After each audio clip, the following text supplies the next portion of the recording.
Hi everyone. तो आज मैं लेकर आया हूँ complete beginner guide for data engineer.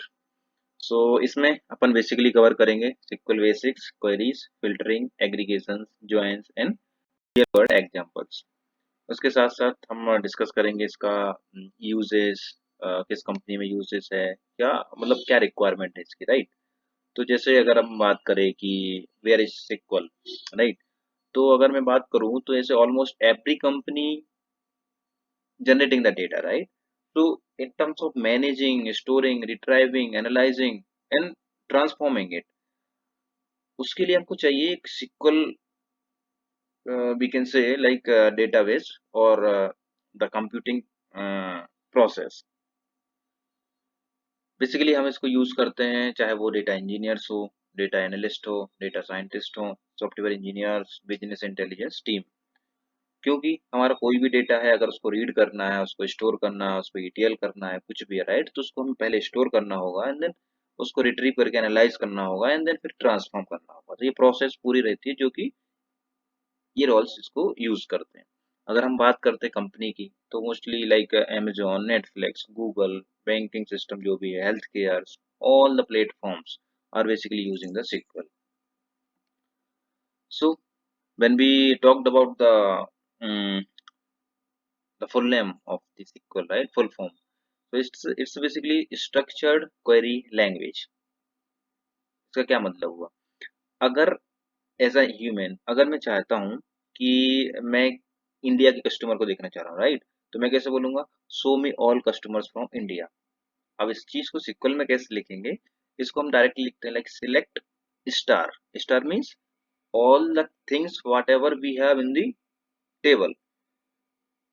तो यहाँ पे हम क्या कर रहे हैं कि कस्टमर टेबल से इंडिया कंट्री के लिए सारा डेटा फेच कर रहे हैं। तो full sentence will be there like select star from customer table where country is equals to India. So whatever result will be there, that's the database answer for this.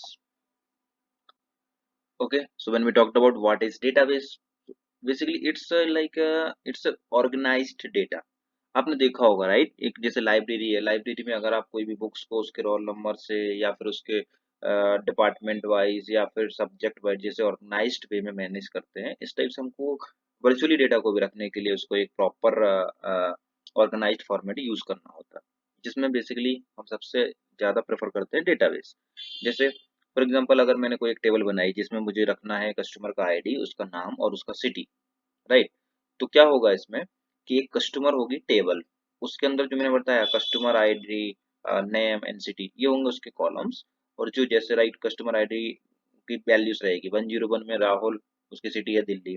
Customer ID 102 में जिसमें प्रिया, जिसका city है मुंबई। तो ये अपने हो जाएंगे रोज, because इस टेबल में हमारे दो क्लाइंट और दो कस्टमर एग्जिस्ट करते हैं। अब हम बात करते हैं अंडरस्टैंडिंग टेबल्स, लाइक टेबल को कैसे समझ सकते हैं, राइट। तो like it's a organised records into attribute and values. इसका क्या मतलब हुआ? जैसे जो हमने बताया, अगर कोई टेबल है उसमें बेसिकली कॉलम्स होते हैं जिसको हम बोलते हैं एट्रीब्यूट, और उसको फील्ड भी बोल सकते हैं। और रो, रो कुछ नहीं है, वो है राइट रिकॉर्ड और ऑब्जर्वेशन। जैसे अपन ने बात किया कि कॉलम में आ जाएगा अपना आईडी, नेम एंड एज, और जो उसके रिकॉर्ड है लाइक पहले नंबर पे है जॉन जिसकी एज है 25, तो ये पहला रिकॉर्ड। और दूसरा नंबर का जैसे आईडी 2 जो जो कि सरह की है और उसकी एज है 30, तो वो अपना रिकॉर्ड नंबर 2 हो जाएगा। अब हम बात करते हैं सिलेक्ट स्टेटमेंट की। तो एक्चुअली सिलेक्ट स्टेटमेंट हमारा यूज्ड होता है जब हमें कोई भी डेटा रिट्रीव करना होता है। जैसे अगर मेरी कोई एक टेबल है कस्टमर्स, उसमें से मुझे सारे के सारे कॉलम्स को का डेटा फेच करना है, तो सिंपली मैं select star, star means all columns, select means we are choosing the data, और from means like from which table we wanted to fetch the data. तो after the from we have to put the table name. तो अपने case में table का नाम है customers. अब इस केस में आउटपुट क्या होगा? इसमें जितनी भी कस्टमर टेबल में जितने भी रिकॉर्ड्स हैं वो सारे के सारे रिकॉर्ड आपको डिस्प्ले हो जाएंगे। फिर जब हम बात करते हैं when we are selecting specific columns, for example अगर मेरी टेबल में 3 कॉलम है बट मुझे सिर्फ 2 कॉलम का रिकॉर्ड चाहिए, राइट? तो मैं क्या करता हूँ कि इंस्टेड ऑफ सिलेक्टिंग एवरीथिंग, जिस कॉलम को हमें फेच करना है हमें उसका नाम देना होगा। जैसे इस केस में आप देख सकते हैं यहाँ पे मैंने लिखा सेलेक्ट नाम और सिटी, मुझे सिर्फ नेम और सिटी चाहिए यहाँ पे। कौन सी टेबल से? कस्टमर से। तो मुझे यहाँ पे जो रिजल्ट आएगा वो इस टाइप से आएगा, मुझे आईडी नहीं देखेगी, यहाँ पे आएगा नाम और सिटी। ठीक। अब फ़िल्टरिंग की बात करें तो सबसे पहला आंसर में आता है वेयर क्लॉज। तो इसकी मदद से क्या होता है, जैसे अभी तक अपन ने देखा हम कोई रिकॉर्ड फेच कर रहे हैं, बट अगर आप चाहते हैं कि किसी स्पेसिफिक कंडीशन के बेसिस पे आपको रिकॉर्ड देखने हैं, तो इस कंडीशन में मैंने एक फ़िल्टर लगाया है कि मुझे वो सारे एम्प्लॉय की डिटेल्स चाहिए जिनकी सैलरी 50,000 से ऊपर है। तो वही है, सेलेक्ट स्टार में इसमें सारे कॉलम की वैल्यू देखना चाहता हूँ। फ्रॉम एम्प्लॉयज मीन्स एम्प्लॉयज की टेबल से। वेयर यहाँ पे कंडीशनिंग हो रहा है जहाँ पे मैं चेक कर रहा हूँ कि जिसकी भी सैलरी 50,000 से ज्यादा है वो एम्प्लॉयज मुझे दिखने चाहिए। So that's the where clause. अब अगर मैं बात करता हूँ एंड और ऑपरेटर्स की, तो जैसे आपने देखा हो, right, we have like multiple operators, and or not in between और लाइक। तो अगर मैं एंड और की बात करूं तो जैसे अपन देखते हैं, राइट, एंड मीन्स और डिपार्टमेंट और सैलरी, राइट। जैसे अगर मुझे चाहिए किसी स्पेसिफिक डिपार्टमेंट की detail with specific salary range, जैसे इस कंडीशन में आप देख पा रहे हैं यहाँ पे मैंने देखा है मुझे वो एम्प्लॉय की लिस्ट चाहिए जिसका डिपार्टमेंट आईटी हो और साथ ही उसकी सैलरी 60,000 से ज्यादा हो। तो इस केसेस में आपको जो रिकॉर्ड मिलने वाले हैं वो कैसे मिलेंगे, इसमें जो आपका आउटपुट आएगा वो सारे एम्प्लॉयज जिनकी सैलरी 60,000 से ज्यादा है और वो डिपार्टमेंट आईटी में बिलोंग करते हैं, राइट, क्योंकि इसमें अपन ने एंड लगा रखा है। और अब जैसे अगर मैं ऑर्डर बाय की बात करता हूँ, राइट, तो ऑर्डर बाय में क्या होता है कि एक order by arrange query results for ranking and reporting. For example अगर मैं किसी भी टेबल से कोई डिटेल्स फेच करता हूँ और उसको मुझे किसी असेंडिंग और डिसेंडिंग ऑर्डर में रिपोर्ट करना है, राइट, तो उसके लिए क्या करेंगे हम, उसमें हम ऑर्डर बाय क्लॉज का यूज करेंगे। जैसे कि पहले सेल में आप देख रहे हैं असेंडिंग जहाँ पे मैंने यूज किया हुआ है, मैंने सारे रिकॉर्ड को फेच कर रहा हूँ एम्प्लॉयज टेबल से और मैंने लगा रखा है ऑर्डर बाय सैलरी। इसका सीधा सा मतलब हुआ कि हमारा असेंडिंग ऑर्डर में जो सैलरी होगी, फॉर एग्जाम्पल सबसे छोटी फिर बड़ी फिर बड़ी फिर बड़ी ऐसे करके उस सैलरी के बेसिस पे आपको रिकॉर्ड क्रमतार में दिखेंगे। ऐसे अगर मैं डिसेंडिंग के साथ जा रहा हूँ ऑर्डर बाय सैलरी और डिसेंडिंग, तो इसका मतलब सीधा सा हुआ कि जो हाईएस्ट सैलरी वो ऊपर आएगी एंड देन उससे कम उससे कम उससे कम ऐसे करके ऑर्डरिंग हो जाएगी। अब एग्रीगेशंस अगर देखते हैं तो बेसिकली जब भी हमें कोई भी डेटा कैलकुलेट करना होता है, राइट, तो हमें इसकी जरूरत पड़ती है। तो basically aggregate function turn many रोज इनटू वन यूजफुल आंसर। आप बोलेंगे इसका क्या मतलब हुआ, तो जैसे चाहे वो काउंट हो, सम हो, एवरेज हो, मैक्स हो या मिन हो, ये क्या करता है, कपल ऑफ रिकॉर्ड्स को, more than couple of couples of record को ग्रुप्ड करता है और उसके बाद आपको दिखाता है। जैसे मैं एक एग्जांपल लेता हूँ, राइट, अगर मुझे चेक करना है कि how many employees are in the table, तो इस केस में मुझे कैसे करना होगा, मुझे सारे के सारे रिकॉर्ड का जो काउंट है वो सिंगल लाइनर में दिखाना है। तो मैंने क्या किया, सिलेक्ट काउंट, काउंट के अंदर मैंने जैसे स्टार डाला, इसका मतलब जितने भी कॉलम्स हैं, राइट, सारे कॉलम्स एक रो में जाएंगे तो वो एक रो हो गया। तो ऐसे करके वो जितने भी कॉम्बिनेशन बन के आ रहे हैं उसका काउंट निकाल के ये दे देगा। Like select count star from, अगर अपने केस में 3 एम्प्लॉय है तो ये काउंट आ जाएगा 3। सेम अगर मैं लगाता हूँ सिलेक्ट सम ऑफ, उसके अंदर मैं स्पेसिफिक कोई सैलरी का काउंट नाम डालता हूँ, राइट, तो वो क्या करेगा कि एम्प्लॉई टेबल में जितनी भी सैलरी सबका सम करके दे देगा, ऐसे ही एवरेज करके देगा। मैक्स वैल्यू निकालना है तो मैक्स लगा सकता हूँ, मिन निकालना है तो मिन लगा के उसको कंटिन्यू कर सकते हैं। अब बताती है कि राइट अगर मैं एनालाइज करना चाह रहा हूँ, राइट, बाय द कैटेगरी, जैसे क्या होता है, हमारे पास एक ग्रुप बाय है, वो क्या करता है, group by turns row level data into category level analysis. For example अगर आप किसी स्पेसिफिक ग्रुप ऑफ डेटा को एक बंडल्ड में बनाना चाह रहे हैं, राइट?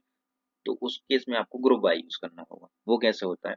अगर मैं चाहता हूं कि डिपार्टमेंट वाइज कितनी सेल हो रही है, राइट, तो वो कैसे चेक करूंगा? फॉर एग्जांपल अगर मेरे पास एक ऑर्डर्स टेबल है, उसमें से मुझे ये चेक करना है कि अगर उसमें 5 डिपार्टमेंट है तो उन पांचों डिपार्टमेंट, या फिर जैसे अभी स्क्रीन पे देख रहे हैं 2 डिपार्टमेंट है, तो दोनों डिपार्टमेंट में किसकी कितनी सेल हुई है। तो उसके लिए क्या होगा? पहला मेरा है डिपार्टमेंट, दूसरा मैंने लगा रखा है सम ऑफ सेल्स। तो उस डिपार्टमेंट के करस्पॉन्डिंग जितनी भी सेल हुई है वो वल एक साथ ग्रुप्ड होगी और वो दिखाएगा कि आईटी डिपार्टमेंट है। ऐसे सेम एचआर के लिए भी जितनी सैलरी है उसके लिए ग्रुप करके लाएगा। बट अभी तो ये सम हुआ है, लेकिन इसको दिखाना कैसे है, राइट? किसके बेसिस पे दिखाना है? तो वो ये डिफाइन करता है ग्रुप बाय डिपार्टमेंट। मींस मुझे जो मैंने जो सम ऑफ सेल्स निकाला था उसको ग्रुपिंग करनी है डिपार्टमेंट के बेसिस पे। तो अपना क्या हो जाएगा, जैसे कि आईटी के लिए जो निकाला था कि आईटी में कितनी सेल्स हुई और एचआर में कितनी सेल्स हुई, तो अपना इसमें row level data category wise अपने यहाँ पे शोकेस कर सकते हैं। अब इसके साथ आता है, राइट, आप जैसे क्या करते हैं, अगर आपको स्पेसिफिक रोज पे फिल्टर लगाना होता है तो आप पेयर क्लॉज यूज करते हैं, लेकिन अगर आपको ग्रुप्स पे अगर फिल्टर लगाना है तो फिर हैविंग क्लॉज का यूज होता है, राइट? जैसे इस क्वेरी में आप देख पा रहे हो, यहाँ पे क्या किया हुआ है मैंने, सेम क्वेरी जो अपन ने पहले बात की थी, बट इसमें मैं चाहता हूँ कि स्पेसिफिक जो हमने बंडल ऑफ सेल्स निकाला था, जो पूरा सम निकाला था, उस पे मुझे कंडीशन लगानी है। तो देखो ऊपर की सेल अपना जो क्वेरी है वो एकदम सेम है पुरानी स्कीम से। इसमें नीचे बस मैंने क्या लगा दिया, having sum of sales greater than 1 lakh. तो इसमें क्या होगा, आपने जैसे आईटी और एचआर के लिए जो भी सेल्स निकाली थी, तो उस पे भी ये कंडीशन लगाएगा कि जिस डिपार्टमेंट की सेल 1 लाख से ज्यादा है उसको बस दिखाएगा, उससे कम रहेगी तो उसको नहीं दिखाएगा। तो लाइक यहाँ पे हम बेयर क्लॉज यूज नहीं कर सकते। अगर मुझे कभी भी ग्रुप पे, कोई भी ग्रुप है अगर ग्रुप क्रिएटेड है उस पे अगर कंडीशनिंग करनी है तो फिर हैविंग क्लॉज का यूज करना होगा, वहां पे बेयर क्लॉज यूज में नहीं आएगा। अब the question is like what do we need joins, इसका मतलब क्या हुआ? जैसे रियल सिस्टम में क्या होता है, जैसे हमने बहुत सारी टेबल्स को मतलब क्रिएट करके रखा हुआ, लाइक पेमेंट, ऑर्डर और एड्रेस और name and contact, like this, right? But हम चाहते हैं कि उन सारी टेबल्स के बेसिस पे हम एक रिकॉर्ड निकालें। फॉर एग्जांपल एक है कस्टमर टेबल जिसमें हमारा कस्टमर का आईडी और नाम है। एक दूसरी टेबल है जो है ऑर्डर टेबल जिसके अंदर ऑर्डर आईडी है, कस्टमर आईडी है, अमाउंट है। तो इसमें क्या होगा कि जो कस्टमर टेबल की कस्टमर आईडी है वो हमारी ऑर्डर टेबल में भी होगी as a customer ID, right? क्यों? क्योंकि ये दोनों के बीच में ब्रिज ला के देगा कि इस कस्टमर, यहाँ पे तो आपको कस्टमर टेबल में कस्टमर आईडी के रिस्पेक्ट में नाम मिल जाएगा। आप इसी कस्टमर आईडी को जब ऑर्डर्स में चेक करने जाएंगे तो इस कस्टमर के लिए कितने अमाउंट का कौन सा ऑर्डर हुआ है वो आप इस ज्वाइन के बेसिस पे कर सकते हैं, राइट? अगर मैंने ज्वाइन लगा दिया on the basis of customer ID तो वो क्या करेगा कि पहली टेबल का जो कस्टमर है जैसे राम है, तो पता चल जाएगा दूसरी टेबल से कि राम ने की ऑर्डर आईडी क्या है और अमाउंट कितना था उस ऑर्डर, राइट? अब basically we have different type of joins. तो अब हम बात करें जैसे इनर जॉइंस की, तो ये क्या करता है, inner join returns the record that match in both tables. For example अगर कोई टेबल है जिसमें, जैसे अपन ने पुराना देखा था कि उसमें एक कस्टमर आईडी है, नेम है और दूसरा एक अपना ऑर्डर है, राइट?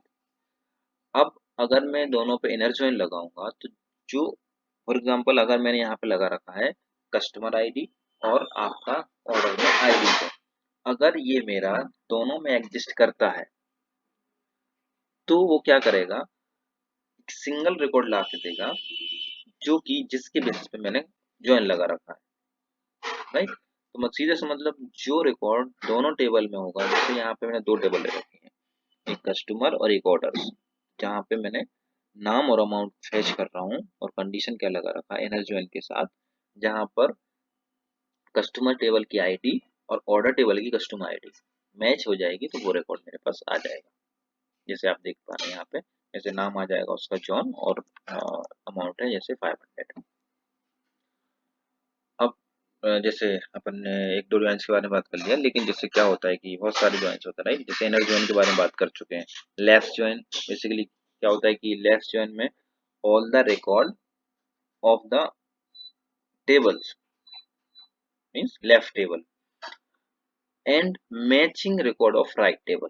जैसे आपके पास दो टेबल है, लेफ्ट टेबल मीन्स आप जो लेफ्ट ज्वाइन के पहले लिखी हुई है द लेफ्ट वन, और जो ज्वाइन लेफ्ट ज्वाइन के बाद में लिखा हुआ है वो राइट टेबल।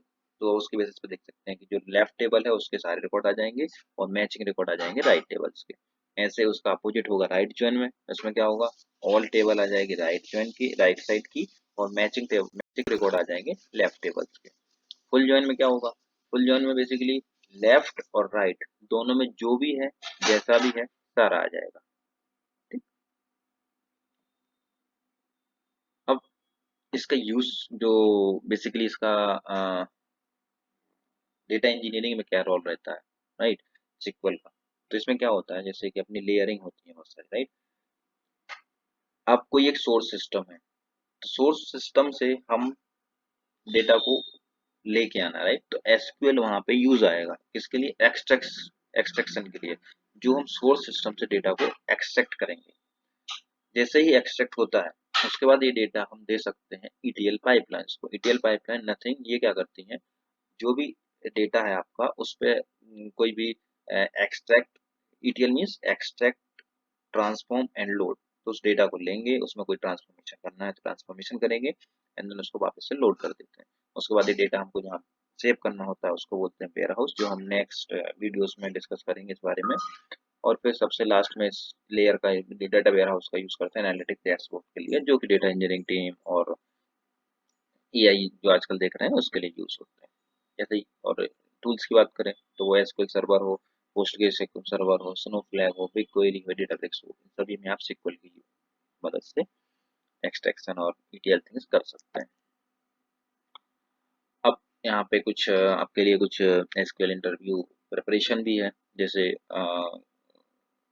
बिगिनर्स के लिए क्या होता है, लाइक कोर क्वेश्चन पैटर्न, जैसे select clause, select query, where clause, group by clause, joins, what type joins work there. और एडवांस लेयर में अगर आप राइट तो production thinking, like windows function अभी इसमें कवर नहीं क्योंकि बेसिक था। तो we will discuss in in next video.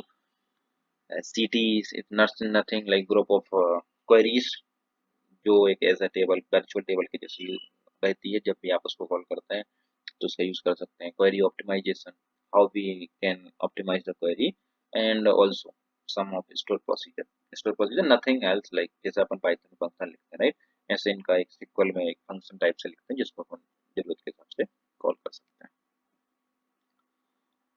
तो अगर रोड मैप की बात करें, सिक्वल का रोड मैप कैसे होने वाला है, तो जैसे आपको अगर आप बिगिनर है, राइट, तो आपको कैसे स्टार्ट करना चाहिए, पहले मंथ में आपको बेसिक्स पे जाना चाहिए जो अपन अभी तक देख चुके हैं, राइट। फिर जैसे आपको बेसिक पे प्रैक्टिस हो जाती है उसके बाद आप नेक्स्ट एडवांस क्वेरीज पे जा सकते हैं, जैसे अपन फिल्टर्स, विंडोज फंक्शन, राइट। और जो भी आपको ऐसा लगता है उसके बाद फिर आप थर्ड मंथ से स्टार्ट कर सकते हैं real projects, like real projects में कैसे सिक्वल यूज होता है, रियल एग्जांपल्स, राइट। और उसके बाद फिर अगर आप जॉब्स के लिए देख रहे हैं और बेसिकली आपको स्विच या आप जॉब्स के करस्पॉन्डिंग देख रहे हैं तो इंटरव्यू प्रिपरेशन आप इसके बेसिस पे स्टार्ट कर सकते हैं। तो अगर मैं कंक्लूजन की बात करूं, जब रिकैप, आज हमने क्या क्या सीखा है, तो सबसे पहले देखा कि सिक्वल क्या है, उसके बाद फिर डेटाबेस क्या है, डेटाबेस कैसे मतलब ऑर्गेनाइज्ड होता है, राइट, उसका। उसके बाद हमने समझा कि सिलेक्ट क्वेरी कैसे चल मतलब कैसे यूज करते हैं, उसका सेंस क्या होता है। उसके बाद वेयर क्लॉज का क्या काम होता है, राइट, कि लाइक अगर मुझे कोई किसी रो पे कंडीशन करनी हो तो वेयर क्लॉज यूज करना है। ऑर्डर बाय अगर किसी डेटा को हमको ऑर्गेनाइज्ड वे में दिखाना हो तो ऑर्डरिंग करनी हो, राइट, तो ऑर्डर बाय यूज करते हैं। अगर रिकॉर्ड्स को ग्रुपिंग करना हो तो हमारे पास एक ग्रुप बाय क्लॉज भी होता है। ऐसे एग्रीगेशंस होते हैं, राइट, अगर मुझे